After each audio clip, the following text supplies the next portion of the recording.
en la oscuridad, en el naufragio y sin destino. Andas buscando una palabra de iluminación. Esta palabra te dará luz en medio de la oscuridad. El Ministerio de la Enseñanza y la Evangelización, Jesús Soberano Señor, presentan su programa Palabra de Iluminación con el maestro José Briceño.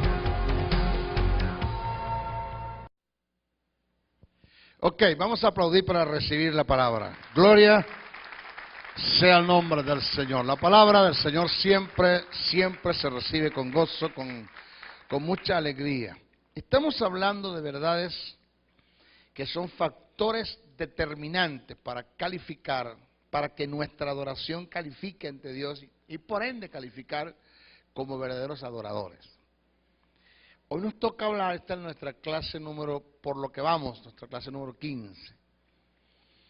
Hablamos de que la humildad debe estar por delante de la adoración, entendiéndose, por favor, presta atención a esto, entendiéndose lo que es humildad. O sea, entendiendo lo que es humildad. Primero, sáquese de la cabeza eso de que humildad es pobreza. Los políticos, hay un político acá en Venezuela que a mí no me gusta tomar los nombres acá en los púlpitos, decir nombres, no me gusta. Y tampoco quiero decir quién es. Pero él decía, nosotros, decía, nosotros venimos de los barrios humildes. O sea, ¿de qué me está hablando? De los barrios pobres. No, no es que pobreza no es humildad. El concepto de pobreza, en cuanto a humildad se refiere, es un pensamiento que viene del Vaticano, que es la gente que más plata tiene. Que mientras más pobre, más humilde tú eres. Resulta que es todo lo contrario al pensamiento de Dios. Dice que riquezas y honra son la remuneración de parte de Dios ante aquellos que son humildes delante de su presencia. O sea que es al contrario, la humildad produce riquezas en cuanto a las dádivas de Dios para los que son humildes. O sea que para tener plata, para tener dinero, para tener una buena posición, la mejor casa, los mejores carros, las tarjetas de crédito, las chequeras, porque ese es el deseo de Dios. Dale Spring decía en uno de sus escritos que si Dios no tuviese un plan para nuestras finanzas, gran parte de nuestra vida estaría fuera de su voluntad, porque el deseo de Dios es prosperar al hombre. ¿Bien? Entonces, bíblicamente, jamás Dios puede colocarte en lo alto, en prosperarte en todos los sentidos, si en ti no hay un corazón humilde. Si tus motivos deben ser correctos en cuanto a la humildad. Entonces, primero sáquese de la cabeza eso, porque vamos a hablar de que la humildad debe ir por delante de lo que es la adoración. Pero entiéndase lo que es humildad. O sea, discutíamos ahora en la clase de oratoria, discutíamos ahora que una de las en cuanto a Dios, el deseo de Dios más grande para con nosotros es que seamos prosperados en todas las cosas. Es un deseo de Juan para Gallo, eso lo estamos claros, en primera de Juan, en tercera de Juan verso 2. En eso estamos claros. Pero podemos tomarlo como un principio, como algo que viene de Dios, entendiendo lo que es una ley de doble referencia. El deseo de Dios más grande que nosotros hemos prosperado en todas las cosas, y todo es todo. Olvídese, todo es todo. Y hablábamos que tenemos que sacar esa mentalidad, señores, tan baja que nosotros tenemos. Repito que mientras más pobres, más humildes somos. Y cuando nosotros estudiamos el carácter de Dios, en cuanto a la posición de Dios, lo estudiamos viendo la Nueva Jerusalén, lo estudiamos viendo las vestiduras del sumo sacerdote, lo estudiamos viendo el tabernáculo, lo estudiamos viendo las vestiduras de Luzbel antes de caer. Nos damos cuenta, hermano, que Dios es un Dios de clase, de glamour, de excelencia, de estética, de belleza, que para Dios, que para Dios es lo mejor. ¿Qué me dice a mí? ¿Qué me dice a mí que ante un Dios con una altura en cuanto a prosperidad, que el término prosperidad es muy corto, vacío, vago, minúsculo para referirse al Dios que todo lo tiene? Pero para que me agarréis, me entendáis. ¿Qué me dice a mí que un Dios que tenga un nivel de prosperidad que no lo supera nadie, su deseo es que tú seas pobre? Eso es paradójico, eso es contradictorio, eso no tiene sentido, eso es acéfalo, eso no tiene, ni siquiera se puede pensar de esa forma. Dios me dijo a mí un día, por 2 cosas quiero que compres lo mejor. Oído, por 2 cosas quiero que compres lo mejor, me dijo Dios. 1, para cuando la gente te vea puesto lo que tienes, me glorifiquen a mí. Repito, señores, por 2 cosas compra lo mejor, me lo dijo Dios. Para que por 2 cosas quiero que compres lo mejor. Primero, para cuando la gente te vea puesto lo que tienes, me glorifiquen a mí. Y segundo, para cuando yo te pida lo que tengas, tengas lo mejor para darme. ¿Aló? ¡Ay, digáis! Ese es Dios. Es que eso es vanidad. Ya fui criticado, perdóneme si usted lo ve como falta de humildad, lo digo con motivos muy correctos. Ya fui criticado por el reloj que tengo, porque eso es del diablo, ¿no? Mira el reloj que tiene el hombre, eso. Pero espérate, esto es vanidad. Esto es vanidad. Tener el mejor traje del mercado es vanidad. Usar el mejor suéter, los mejores zapatos son vanidad. La gente no tiene un concepto de lo que es vanidad. Vanidad es, señores, que yo me coloque un reloj en mis manos de 5, 6, 8, 3, 4, 2 millones de bolívares cuando tengo necesidad en casa. Eso es vanidad. Cuando hay cosas que cubrir, cuando no hay orden de prioridad, que tengo un hijo que me lo van a sacar de la universidad porque no he pagado la universidad, que tengo una hija que me la suspendieron del liceo porque no he pagado el liceo, que tengo 4 y 5 recibos de luz del servicio eléctrico en mi casa para pagar, no lo he pagado. Pero señores, ¿por qué teniendo necesidad y por qué habiendo necesidad, habiendo demandas, por qué tienes que vivir de apariencia? Porque la vanidad está en cuando se vive de apariencia. Cuando tú sabes que hay prioridades, que hay otras cosas que alcanzar. Pero si yo soy solvente, estoy holgado en todo, estoy solvente en todo, ¿por qué no hacerlo? Un hombre de Dios me dijo, nunca compres lo caro ni lo barato. Lo barato porque te sale caro. Y lo caro porque te están cobrando más de lo que cuesta. Compra lo costoso. ¿Qué es lo costoso? Lo que cuesta y lo que te dura. Lo que vale. Porque el deseo de Dios, señores, óigame bien, el deseo de Dios es que la gente cuando nos vea a nosotros, que nosotros nos convirtamos en diadema de adoración. Por lo que somos, por lo que tenemos, por la forma como hablamos, como nos conducimos. Que nosotros nos convirtamos en diademas de adoración. Que la gente quiera ser como nosotros. Que nos convirtamos en la envidia del mundo. Ese es el deseo de Dios. Y por eso Dios quiere darte, por eso Dios quiere que tengas lo mejor.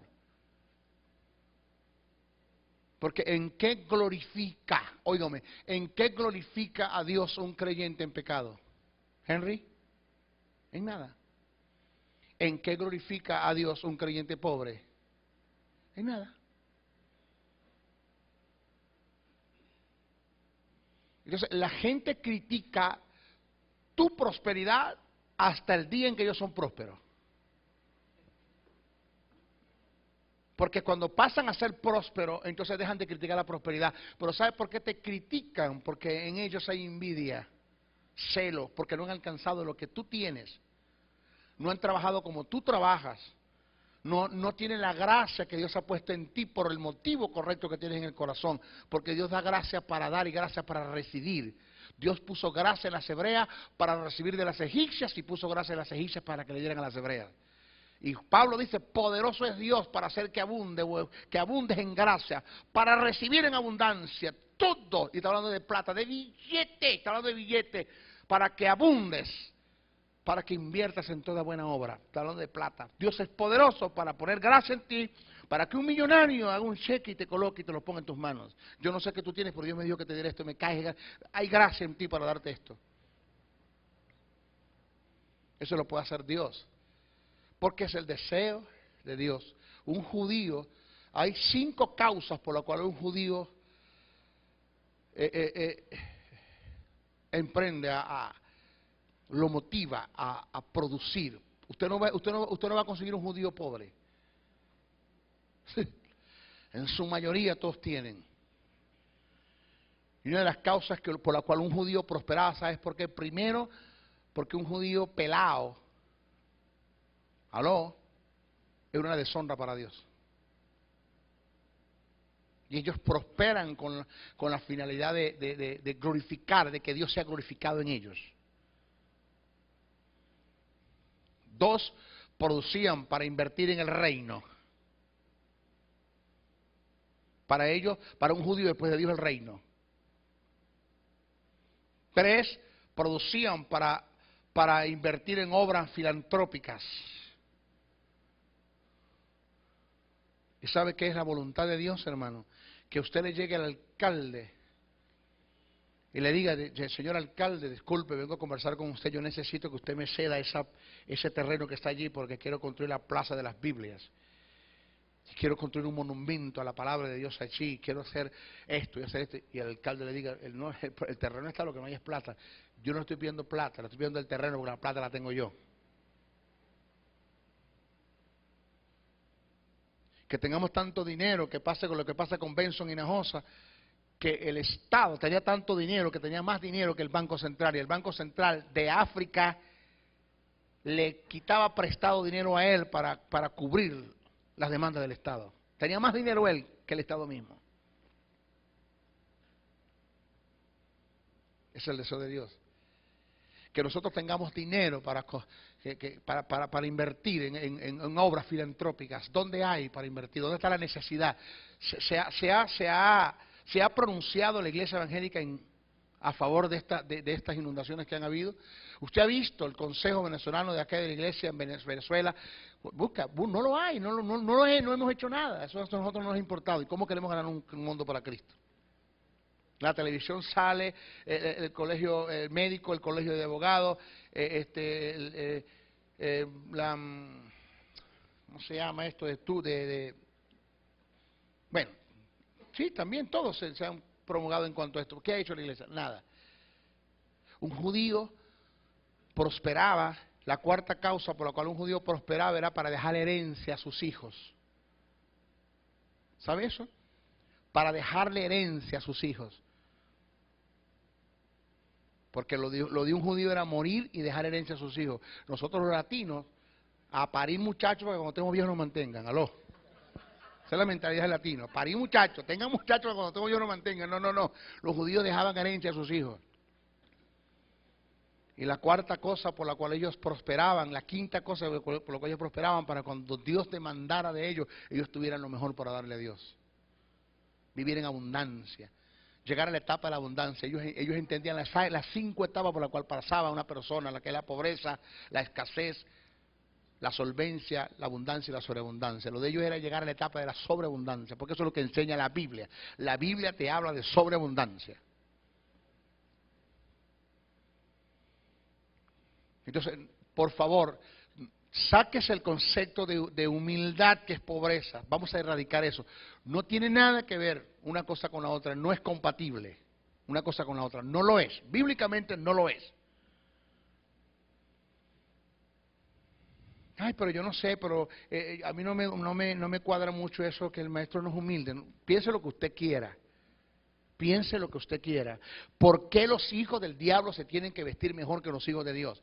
¿Por qué los hijos del diablo tienen que tener los mejores templos que los hijos de Dios? ¿Por qué los hijos de los pastores se tienen que vestir? ¿Por qué los hijos de los pastores tienen que vestir peor que los hijos del diablo? ¿Por qué? Porque ante una comunidad donde tú vives, tú tienes que ser el último. ¿Por qué tú tienes que ser el rabo? Tienes que ser la cola. ¿Por qué tiene que ser así? ¿Por qué no dice la Biblia que eres cabeza? ¿Lo dice o no lo dice? Dice que somos cabeza. Está hablando con la nación de Israel. Está hablando con gente que no han nacido de nuevo. Le dijo, ustedes son cabeza y punto. Y ya son cabeza. Entienda eso. ¿Cuánto más nosotros que estamos sentados a la diestra del Padre? Porque nosotros siempre tenemos que quedarnos. ¿Por qué andamos siempre como cogote sapo? Corto así, hermano. ¿Por qué? Más corto que cogote sapo, así corto. No, por favor.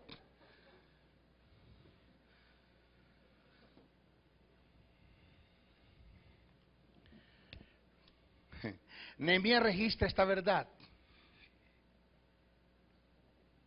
Esdras y todo el pueblo se humillaron y adoraron a Jehová, según Nehemías 8:6. El mantenerse en un estado de humillación, humilde, sencillo, es un requisito sine qua non para poder calificar como un adorador y presentar una verdadera adoración. De un corazón que haya pasado por el proceso del quebrantamiento y lo haya entendido y asimilado, nacerá las adoraciones más significativas y de mucho valor para Dios. Una persona que no haya sido quebrantada por naturaleza tratará en el fondo de sus intenciones en todo lo que hace llevarse a la gloria y los honores para Él. Sin quebrantamiento se pasa a ser arrogante, soberbio, prepotente, autosuficiente, independiente, altivo. Y con estas características no se califica para ser un adorador, menos podrá brindar una verdadera adoración. Jamás.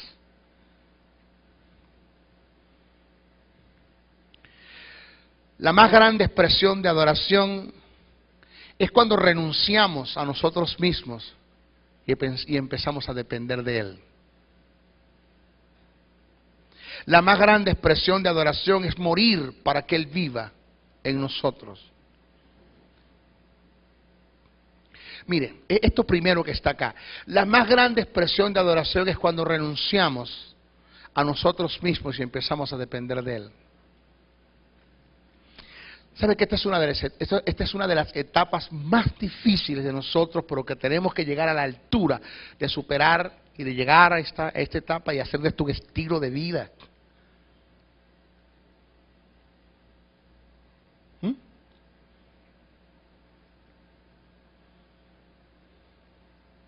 De esto un estilo de vida. Ahora yo conversaba con uno de mis discípulos, años, estudió en una de mis escuelas, años, está aquí en Caracas, se enteró y me vino a ver acá. Y él me decía, maestro, he visto ciegos ver. Maestro, ciegos ver, ciegos. No de ese gato, de ciegos, que no tienen nada. Y he puesto la mano, maestro, y la ira de sus ojos cambió la mirada. Vieron, maestro, ellos para poder identificar una taza como taza vista, tenían que cerrar sus ojos, tocarla y después abrir los ojos para ver que sí es la taza. Porque ellos tienen el sentido de la taza es por el tacto, pero cuando abrieron los ojos, esta es una taza. Maestro, un hombre con la pierna seca, maestro, le creció en mi presencia y se le llenó de carne. Los músculos crecieron como el hombre de la mano seca. Se le salieron las lágrimas. Y mi madre se me está muriendo del corazón. Y he orado y no se sana, maestro. ¿Por qué? Yo solo vengo a buscar respuesta. Usted es mi maestro. ¿Por qué? Y le dije, hijo,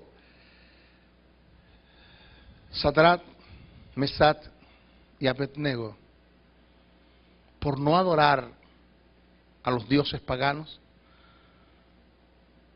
ellos lo metieron en el horno. Pero lo que me llamó la atención de ellos tres fue esta expresión. Está escrito.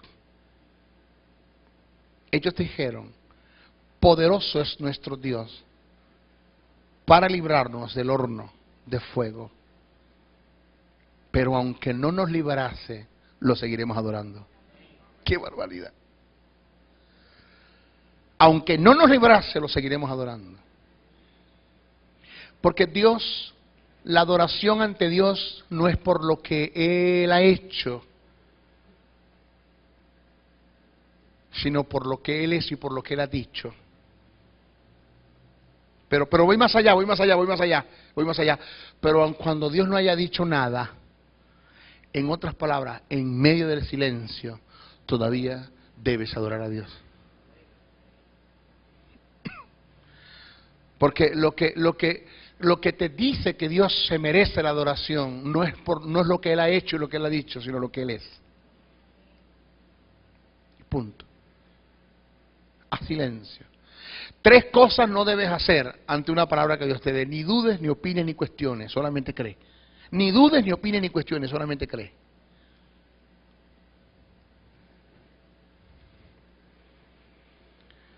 Martes en la noche, preciso miércoles,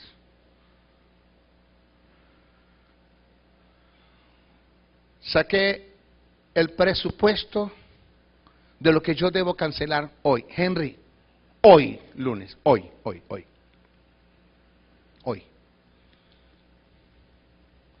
Y saco el presupuesto de todo. Y cuando termino de sacar la cuenta, al finalizar de todo, decía 21.700 bolívares.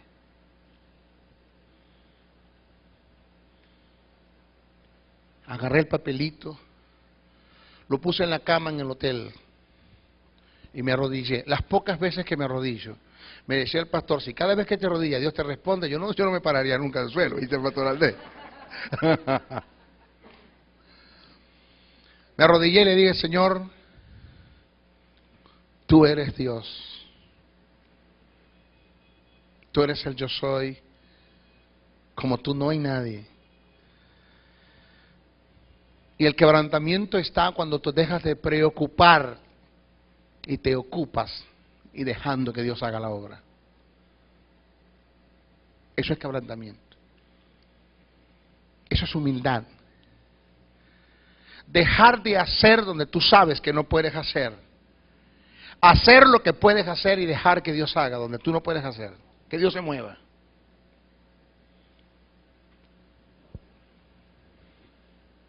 Hice la gira de las escuelas. La gira comenzó el viernes, Henry. Viernes, sábado, y terminó el domingo en la noche, la gira de las escuelas. Mi asistente en Barquisimeto, le digo, me voy a echar un baño, cuenta el dinero. Contó. Cuando salí del baño, me vestí, salí, me lo quedé mirando, digo, ¿cuánto hay? Me dijo, hay 22.000 bolívares, maestro. Cerré mis ojos. Señor, yo, tranquilo, te quedaron 300 porque pagas el taxi del aeropuerto para tu casa. ¿Aló? Como no hay demandas en el reino, que Dios no te las cubra si Él te llamó. Si Él te llamó, no hay nada en el reino que tenga que ver con dinero en cuanto a demandas que Él no las cubra. Todo lo cubre, porque Él te llamó. Pero cuando te hayas llamado y no hayas aprendido de vivir quebrantado dependiendo de Él, Él te va a dejar padecer. Porque de una forma tienes que aprender. De una forma Él tiene que hacerte entender que Él es la fuente. De una forma Él tiene que hacerte entender que si Él te llamó, Él te va a suplir tus necesidades.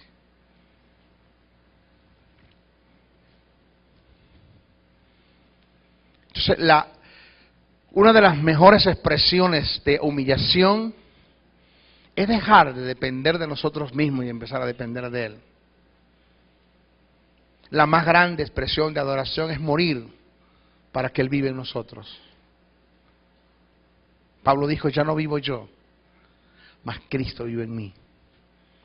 La más grande expresión de adoración es cuando entregamos a Dios nuestro ego y renunciamos a nuestro yo.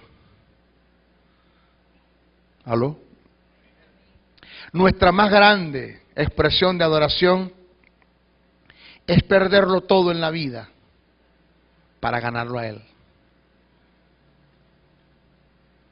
No sé si Dios le está hablando, a mí me habla. La más grande expresión de adoración es entender que aunque estemos en el lugar más preeminente, en lo más alto de la vida, no debemos olvidarnos de dónde nos sacó.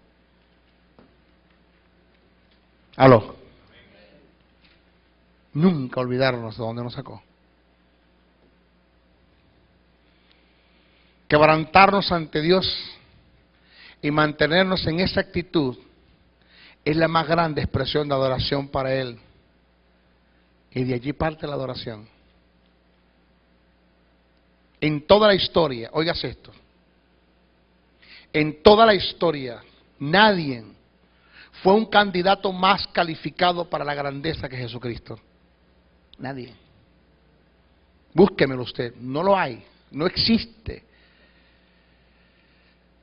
Era el propietario y a la vez el creador del universo. Todo el poder y la autoridad, toda la sabiduría, todos los estatus sociales, la política, la ciencia, la filosofía, la sociología, la medicina, los poderes gubernamentales, pudieron haber sido de Él. ¿Quién dice que no? Él pudo ser la figura principal en todas las cosas. Tenía el material necesario, el puesto número uno.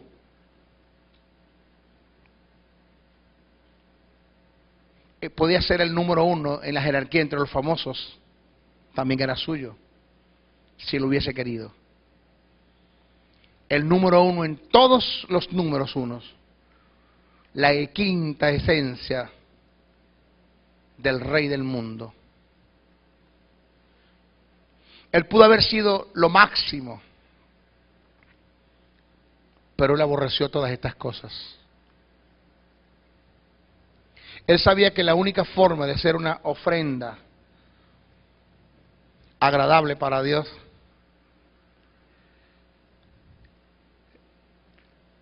era su propio quebrantamiento. Y esto lo condujo a la humillación. Y por causa de estos, se humilló a sí mismo, despojándose de todas sus prerrogativas, propiedades, y no dejando de ser Dios, tuvo que dejar de operar como Dios.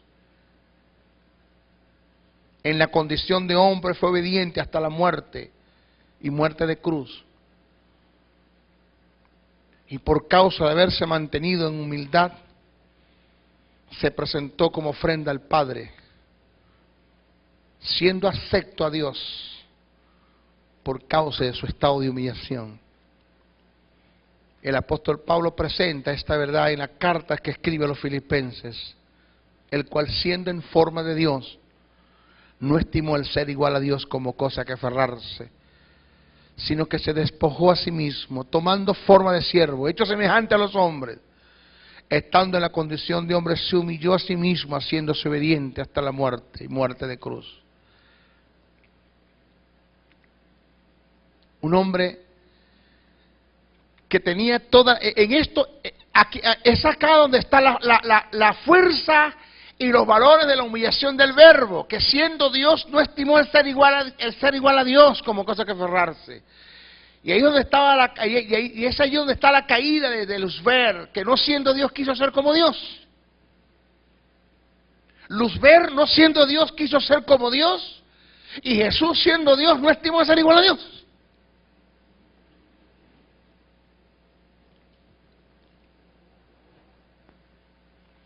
este es el mismo sentir que debemos tener como adoradores. Si queremos calificar para presentar una verdadera adoración, quebrantamiento. No importa todo el dinero del mundo que tú puedas tener, toda la fama, todo el prestigio, no importa el lugar donde tú estás. El Señor le dice a la nación de Israel, no te olvides que yo fui el que te di el poder para hacer las riquezas. No seas que mañana tu plata, tu oro se multipliquen tus ganados, tus granjas, tus haciendas, tu ganado, se multiplique todos tus bienes, seas multiplicado en grande y después te olvides de mí, que yo fui el que te di el poder para hacer todas esas cosas.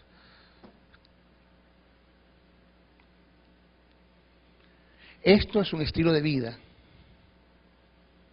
Esto debe ser en nosotros un estilo de vida. Vamos a la obediencia, implícita en la adoración. Así como la humildad es producto del quebrantamiento, la obediencia es producto de la humildad. En Filipenses 2:8 se nos dice que la obediencia forma parte del sistema de adoración como principio. La obediencia.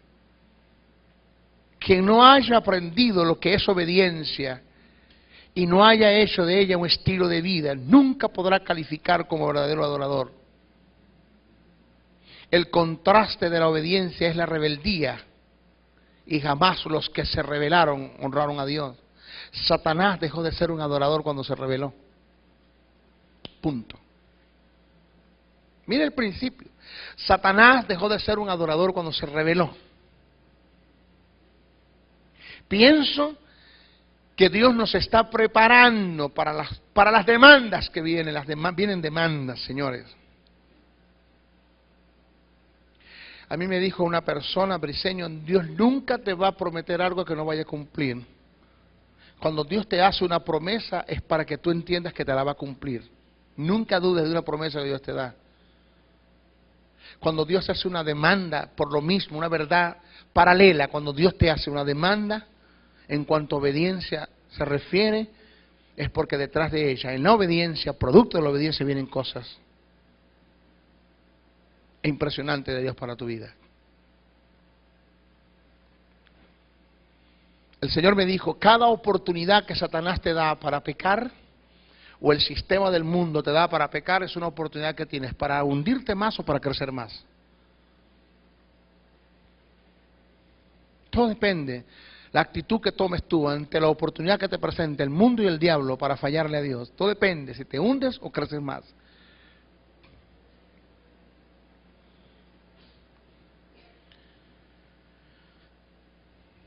En 1 Samuel 15:22 se nos presenta la verdad de este principio. El profeta Samuel le dijo al rey Saúl, ¿se complace Jehová tanto en los holocaustos y víctimas como en que se obedezca a las palabras de Jehová? Ciertamente el obedecer es mejor que los sacrificios y el prestar atención que la grosura de los carneros. ¿El prestar atención a qué? A su palabra, la grosura de los carneros. Más adelante, los versos 24 y 26, vaya siguiéndome por favor, se deja ver claro cómo es posible, cómo es imposible tratar de presentarle a Dios una adoración mientras se ha quebrantado sus mandamientos entrando en desobediencia. Entonces Saúl dijo a Samuel, yo he pecado. Porque Samuel le dijo, no tomes nada del anatema, no tomes nada del anatema, nada, no tomes nada del anatema. Nada es esa. Saúl, te dije que nada, nada es nada. Y sabe que cada vez uno va aprendiendo en el negocio, en esto uno va aprendiendo. Y cada vez las guías se van engordando más del conocimiento que Dios te da. Yo siempre dije, muchas veces lo dije, hoy lo corrijo. Y ya lo añadí a la guía nueva, a las escuelas nuevas que vienen. Les voy a enseñar esto, y solo se lo voy a decir a usted ahora. Yo decía que la amartiología es una ciencia que se encarga de hacer estudios o de juzgar el pecado no por obra, sino por el motivo del corazón. Y dije que si tu motivo de tu corazón es sano y es bueno ante lo que estás haciendo, para Dios entonces no es pecado. Y resulta que Dios me dijo, no hay cosas que las estás haciendo con motivos correctos y son pecados ante mi presencia. Y tu motivo es muy bueno, pero es pecado ante mi presencia porque no fue lo que yo te mandé a hacer. Y me dijo Dios, porque ni tus mejores intenciones, ni tus mejores motivos pueden ocupar el lugar de mi voluntad. ¡Ay! Señor, ¿dónde está eso? David dijo, Señor, mi motivo es correcto y voy a hacer un templo para que te adoren. Dios dijo, no, tu motivo es muy correcto y es bueno, pero si lo haces pecas delante de mí, porque es a Salomón el que yo escogí para hacer eso, no a ti. Tu motivo es correcto y es bueno, pero si lo haces pecas, porque no eres tú el que vas a llamar a hacer. No, yo no te llamé a ti a hacer eso. Entonces la obediencia no solamente se mide por los motivos correctos o incorrectos, sino por lo que Dios te mandó a hacer. Si lo que Dios te mandó a hacer tú lo estás haciendo, eso es lo que agrada a Dios. Tu motivo puede ser correcto, pero si Dios no te mandó a hacer lo que estás haciendo, eso no agrada a Dios, eso es pecado, aunque el motivo sea correcto, aunque sea bueno lo que estás haciendo. Porque no es el carácter de la obra lo que califica la obediencia y la desobediencia. Puede ser malo ante la sociedad, ante lo moral, lo que tú estás haciendo, y ante Dios está bien lo que estás haciendo. Porque moralmente es juzgado, pero ante los ojos de Dios no lo es. Y Dios le dijo, no tomes nada del anatema, nada, no tomes nada, Saúl, nada vas a tomar. Y el tipo quiso quizás su motivo fue correcto. Tomó del anatema lo engordado para Dios.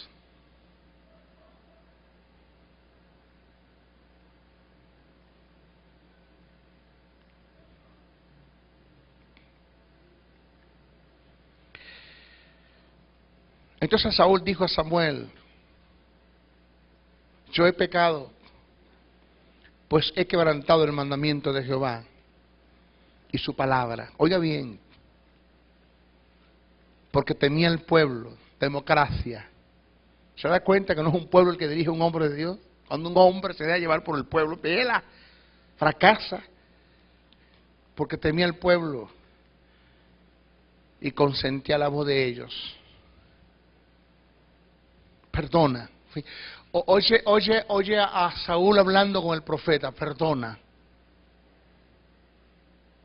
Perdona mi pecado. Y vuelve conmigo para que adoremos a Dios. Y Samuel respondió a Saúl, no volveré contigo, porque desechaste la palabra de Jehová. Jehová te ha desechado para que no seas rey en Israel. Por tanto, no puedes presentar adoración ante Dios.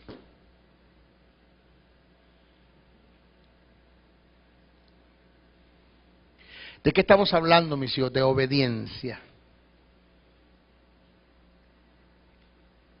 ¿De qué está llena la iglesia? De rebeldes, de gente falta de autoridad, gentes que no se sujetan, gentes que no se identifican con la visión del hombre, con la misión del hombre, que no trabajan, que toman actitudes personales para decir yo no voy al culto, no me quiero congregar. El problema no es que no te quieras, es que tú debes hacerlo. No es que tienes, pero debes hacerlo. Tienes un compromiso con Dios, con el reino, tienes que identificarte con la visión del hombre. Porque esto no es un club. Hay un hombre con una visión, con una misión, con una pasión, con un llamado, con un don,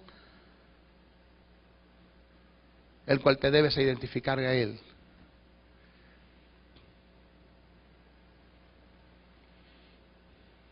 Y con todo eso levantan estandartes, levantan banderas, gritos de júbilo, gritos de guerra, porque quieren resolver todo con un grito de júbilo, con un grito de guerra. ¡Grito de júbilo! ¡Grito de guerra! O sea, con eso quieren resolver todo. Y Dios le da un codazo a gritos que están espelados. Porque quieren resolver todo con un gritico y están espelados. Porque esto se llama principios. Se llama principios. La prosperidad de Dios es veraz, es real, es sincera, es verdad, es el deseo de Dios. Pero no viene de la noche a la mañana, viene cubriendo los principios, viviendo los principios, caminando en los principios. ¿Es fácil obedecer? No, no es fácil, no va a ser fácil, no, es que no va a ser fácil.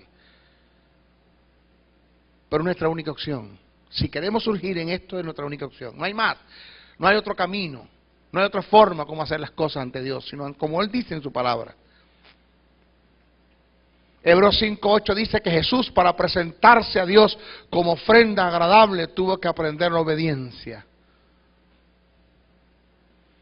Muchas fueron las oportunidades que se le presentaron a Jesús para tomar sus propias decisiones, pero Él aprendió la obediencia. De lo más íntimo de su ser exclamó: pero que no se haga mi voluntad, sino la tuya. Lucas 22:42. La base fundamental de la adoración es la obediencia. Satanás dejó de ser un adorador cuando se rebeló. ¿Qué es esto? Pusieron revelar con B corta.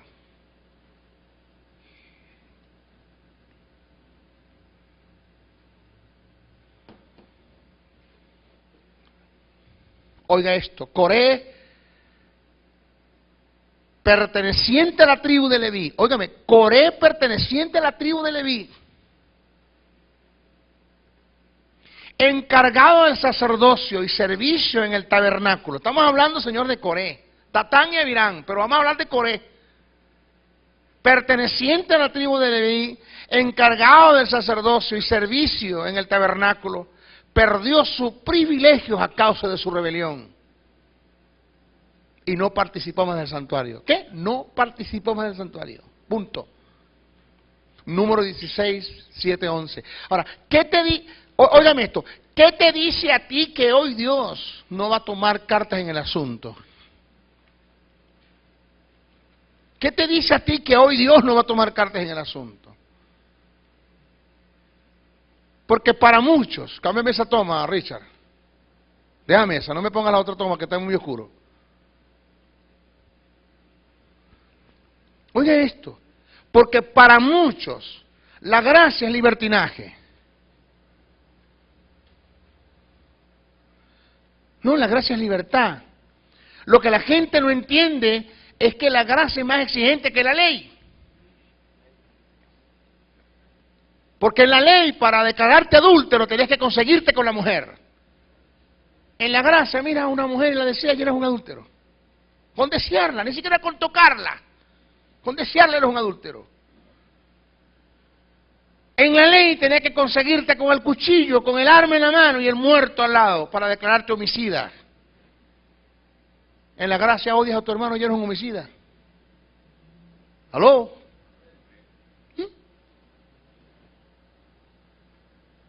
O sea que es más exigente la gracia que la ley misma. ¿Qué te dice a ti que Dios no va a tomar decisiones determinantes, cercenando la posibilidad del ejercicio que tienes dentro de una congregación? Del ejercicio, no del don, porque el hecho de que yo viva en rebeldía, en desobediencia, no me quita el don de maestro, pero pierdo el derecho de ejercer el don. Sigo siendo maestro porque tengo que dar cuentas a Dios por el don. Pero pierdes el derecho ante Dios. La autoridad se te resta para tal cosa. ¿Qué te dice a ti que Dios no va a tomar decisiones? Si lo hizo con Coré, con Datán y Abirán, ¿por qué no contigo?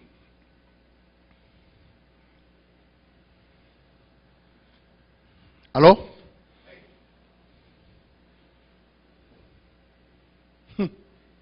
Según número 16, 7, 11 está eso. Jesús, en una de sus reprensiones y exhortaciones, le dijo a sus discípulos: ¿por qué me llamáis Kyrios, Kyrios, Señor, Señor, y no hacéis lo que yo digo? ¿Dónde está la adoración? ¿Dónde está la adoración? ¿Dónde está el reconocer el señorío de Dios en mi vida? En la obediencia. Porque me llamas Kyrios. El término Kyrios, señores, olvídase. Término. Tú me estás llamando, Señor, pero tú no haces lo que yo te digo. ¿Dónde está el valor de la adoración? del reconocer el señorío de Dios en nuestra vida, en obediencia. Según Lucas 6:46. El término Kyrios viene del griego, el término Señor viene del griego Kyrios, que en el lenguaje cultural era una de las máximas expresiones de adoración y entrega que un individuo podía manifestar. Por lo que Jesús quiso decir fue: ¿por qué me expresas adoración?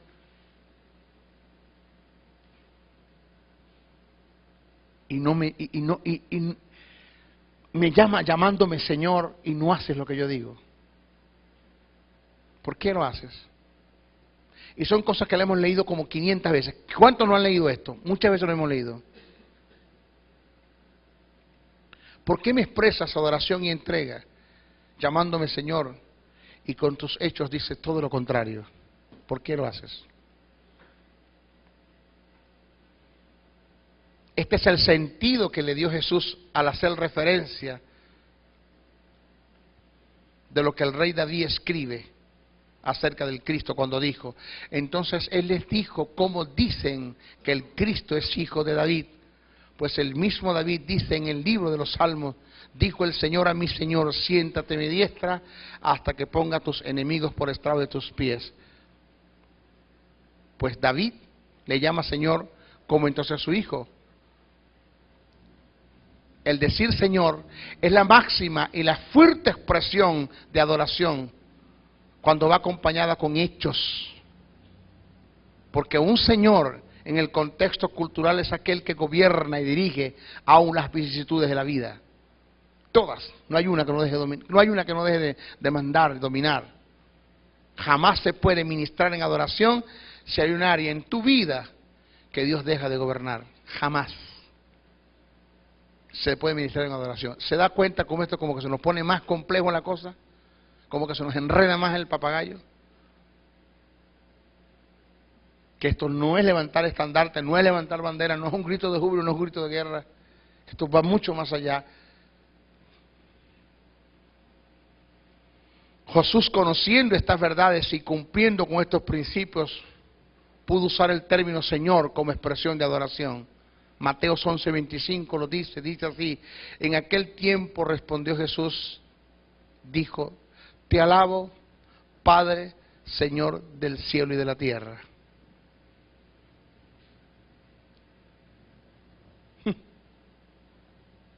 Por esta causa, estas tres grandes virtudes, el quebrantamiento, la humildad y la obediencia, aunado a la sumisión y la sujeción, son factores y principios inalterables para la adoración. Cabe destacar que estos principios son dependientes el uno del otro. La obediencia es producto del quebrantamiento, pero en medio de estos dos está la humildad. ¿Qué le parece eso? A resumidas cuentas, la adoración está en total dependencia y en proporción directa con todo lo que tenga que ver con la autoridad. El no conocer el sistema de lo que tiene que ver con la autoridad y someterse a ello es quebrantar uno de los más grandes principios de adoración. Y en nuestra próxima clase vamos a hablar acerca de lo que es el perdón y la adoración. Mire, lo que es el perdón y la adoración. Nos queda poco. ¿No da tiempo para darlo todo de una vez ahora? No da tiempo. Hay otros puntos ahí que dar. Cuando analicé lo que es el perdón y la adoración, señores, yo dije, no, señores. Entonces, ¿quién adora en la iglesia? ¿Quién adora con raíces de amargura? ¿Quién adora con recuerdos? ¿Quién adora con un espíritu de venganza? ¿Quién adora en la iglesia? ¿Quiénes califican para ser adoradores si tiene que ver con el perdón? ¿Aló? Bendiciones, bendiciones, bendiciones.